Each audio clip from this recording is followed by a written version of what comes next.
The following program is intended for mature audiences. A democratic republic of sports.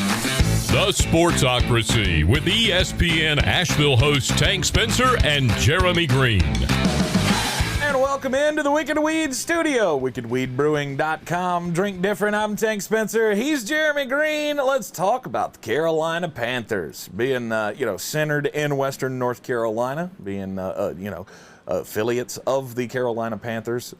We have tried to be as objective as possible about the Panthers, but damn, they do so many things really, really well. Like, for instance, picking up Stephon Gilmore for a 6th-round pick. Scott Fitterer never stops, and this team is getting better and better and better by the week. Sam Darnold showing off his legs. What was it? What's the stat? He's got 5 rushing touchdowns this year, and he had 5 in 3 years with the New York Jets. Mm-hmm. He was always mobile. Yeah. I think it's funny, all these people, well, he never showed that with the Jets. Oh, yeah, he did have a 50-yard touchdown. Oh, yeah, he Jets. did. So I think it's like the 4th longest touchdown run by a quarterback in the last 20 years. Right. So, yeah, I mean, I don't feel like this was – I would be a hell of a lot more surprised if he did up-close magic than that he's mobile. When Christian McCaffery went down with the injury, there were so many people in the roaring riot, the Panthers fan club, talking about, oh, God, there goes the season. Well, Sam's done pretty well filling in, and Joe Brady continues to trot an offense out there that can put up points. Even though it was a comfortable win this past week for the Dallas Cowboys, 36-25. Against the Panthers. Panthers are still in that game. 36-28. Or, 36-28. The Panthers are still in that game. Could have made it interesting down at the end, and I give them a lot of credit for that. Mm-hmm.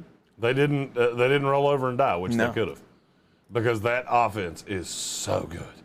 The Dallas Cowboys offense is insane. Mm-hmm. There is a chance that McCaffery plays this week. Yep. He seems to really feel like he's going to play. He's confident. He's confident that he will be out there on Sunday against the Philadelphia Eagles, and this is a game that you should win pretty handily, in my opinion. Oh, I don't care if he plays or not. To be frank, I hope he doesn't play this week, because this is one week where I don't care if you have Chuba Hubbard in the backfield. Mm-hmm. By the way, you remember the thing I told you about him being real bad? Chuba Hubbard? Yeah. Yeah. Yeah. I ain't backing off that. God, he is infuriating to watch try to block. I don't think I've ever seen a running back in my life that's that bad. But it's almost like he tries. Mm-hmm. Sees the blitzer coming, dive the other way.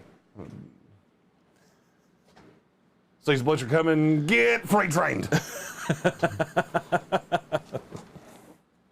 He's not a bad runner, though, is he? No, that's the only reason he's in the NFL, because he can't do any damn thing. I was going to say, I mean, you see certain plays out there, and he looks like he can get out in space. He can make cuts. He can get out there. But, I mean, there are a lot of rookie running backs that can't pass block.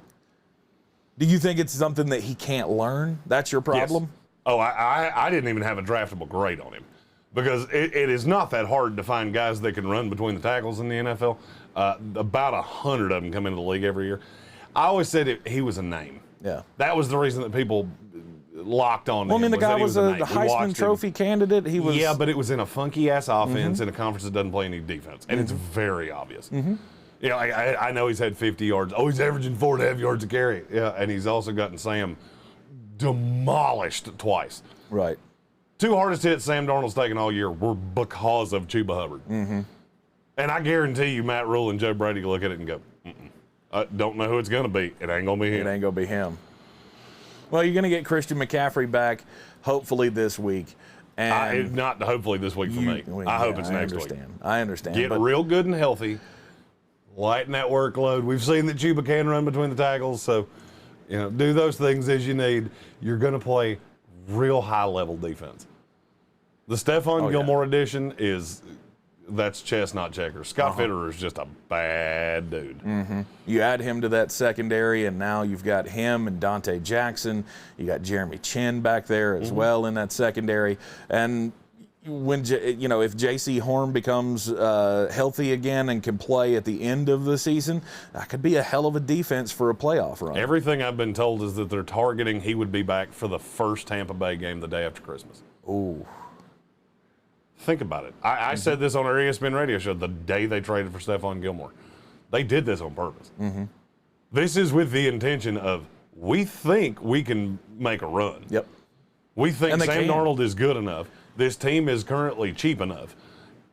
And you go, just think about this. You go Stephon Gilmore, who can lock up on Mike Evans. Yep. J.C. Horn, who's physical enough to deal with Chris Godwin. Yeah. Or Antonio Brown, whatever you decide to do. Mm-hmm. And then you got C.J. Henderson who can play in the slot. Mm-hmm. That doesn't suck. And I didn't even mention Dante Jackson, who's fast. Mm-hmm. I don't think he's a very good corner, but he's fast. And he can deal with speedy receivers until J.C. Horn comes back. Mm-hmm. I look at this Carolina team and go, there's not much to not like, and I'm not a Panther fan. No, I think the defense has the perfect package now. If you had to grade this defense, I'd give what the defensive line would be a solid B. I'd say B plus. B plus. Yeah. You look at the linebacking core, that's another B plus. You look at the secondary that's an A. Mm-hmm. Yeah. This is probably the best defense in the NFL. And now I need you to realize that you don't play but one good offense before you play the Arizona Cardinals, and you only play about 5 of them all year.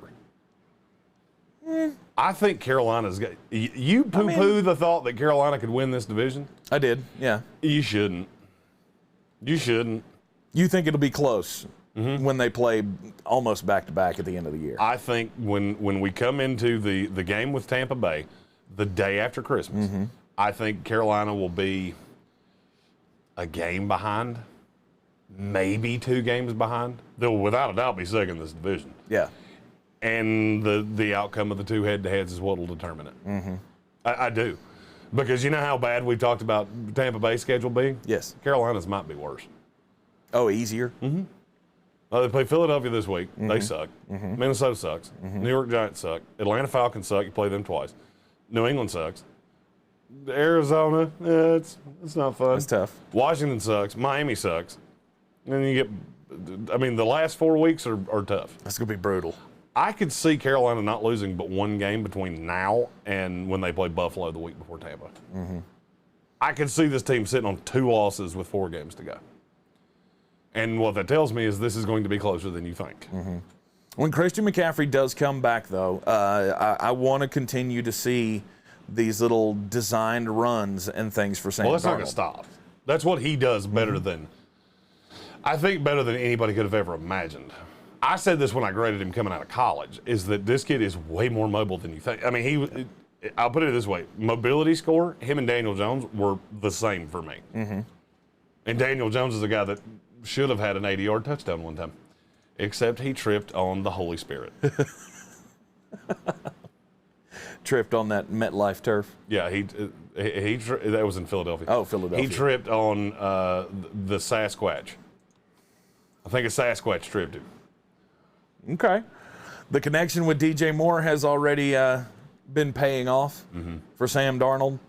They've got the offensive weapons. They've got the defensive weapons. This is a very complete team. And you just remember I said this. Mm-hmm. There's a DJ Moore game coming, and not a DJ Moore game. There's a Robbie Anderson game coming, and I'm not sure it's not this week against Philadelphia. They're going to find a way to get him involved because he hasn't been very good so far. He will be. Mm-hmm. He will be. And I look at that Philly secondary and go, Darius Slay's going to get DJ Moore. Right. Who in the shit is going to defend Robbie Anderson? Oh. Nobody. Oh, boy. Nobody, baby. Oh, boy. Lots of smiles in the Carolina Panthers fan base. Just keep pounding. I'm Tank Spencer. He's Jeremy Greene. This is the Sportsocracy, and we are in the Wicked Weed studio. As always, hit that subscribe button so you see all of our team-by-team content throughout the 2021 NFL season. And, of course, join us every weekday morning at 10 a.m. here in the Wicked Weed studio. We'll see you next time.